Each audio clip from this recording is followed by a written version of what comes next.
When I first got my Oculus Quest 2, Population 1 was one of the first games I got, and I absolutely loved this game. In fact, I still love this game, but I can't help feel like something is off these days. Now, before I get to my reasons on why I think Population 1 is falling off, I do have to note this game came out in 2020, it's now 2025. It is absolutely natural for games to lose popularity with time. There are unicorns out there such as Minecraft and Fortnite, but in general, a game is actually lucky to survive 2 years, and Population 1 has done more than that. However, in 2025, it's clear to me that this game is dying, and while that's the way things go, especially in the video game world, I can't help feel like this game should be doing better than it is. The world of video games is more crowded than ever, and as a result, it makes it even harder for games to stay alive for a long run.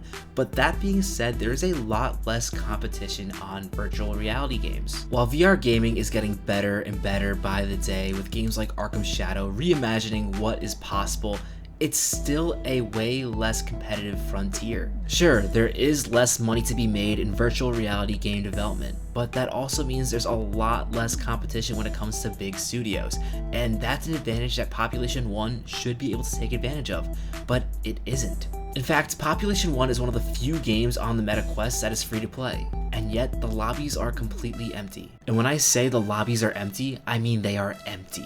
Population 1 used to be the main event when it came to spat gaming nights, and while it no longer is that, we still play it at the end of the night from time to time, and we couldn't help notice that the lobbies are almost completely empty all the time. You're never completely alone, but there are times where there's only one other real team in the entire match. The result is a game that is way too easy to win, and a match that is overall unexciting to play. Back in the day, winning a match of Population 1 was an absolute war from start to finish. Now it doesn't even feel exciting. And sure, a big part of this is simply that not enough people are playing, but the real problem is the bots in the game are both incredibly obvious and so terrible that they're almost comical. The bots in this game are so genuinely terrible, you can kind of treat them like walkers in the later season of The Walking Dead. They're kind of irrelevant. Also, the way they run to the pods, it is so obvious they are bots, it is not even funny. If the developers do need to put bots into the lobbies to make them complete, which is completely understandable, especially 5 years into the game's runtime, the least they can do is make the bots competitive. At the very least, give them a ton of hit points. Sure, make it really clear that these are bots, but you're not fooling anyone with the bots anyway. Now, while fixing the bots would go a long way, I don't think that alone would be enough to resurrect Population 1 at this point. Sure, it would add some much needed action to really slow lobbies, but even when there is a good competitive game of Population 1 going, the game still feels stale. Like I said in the beginning of this video, Population 1 is now 5 years old. This game has been around for a long time. And not for nothing, I've been playing for most of that time, and I can't really think of that many changes that have been made to this game since the beginning. Sure, there have been plenty of helpful bug fixes here and there, the rocket launchers are really fun, but fundamentally, there has not been that much added to this game. When a game begins to lose its old player base, there are really two options. It can either just slowly wither away and die, or it can add new features to bring those players back to the game.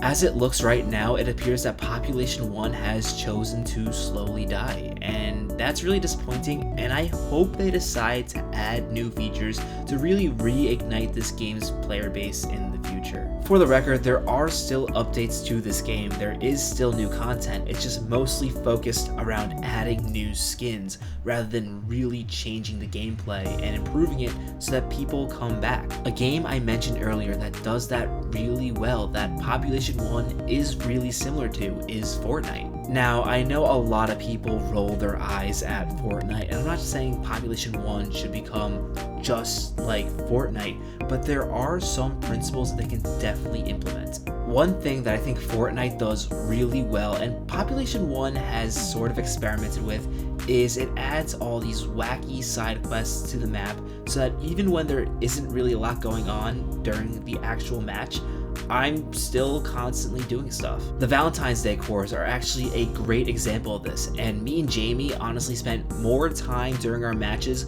looking for cores to get really cool weapons than actually fighting. Did we really need the 5-star weapons? No. I mean, in one of the matches, it was clearly a match where all the teams were bots, but still, we want to see what all the 5-star versions of the weapons would do, and finding the cores to put into the fabricator to make those weapons was a lot of fun. Now, it's not like the cores were absolutely groundbreaking. They did get a little tiring after the first 30 minutes, but more features like this could bring a lot of interest back into this game. One idea off the top of my head, and this is just an idea, is maybe in addition to the bots, include some sort of NPC monster type thing that you have to deal with, and you get a really good weapon if you do. Something like this can definitely incentivize old players to come back and check it out.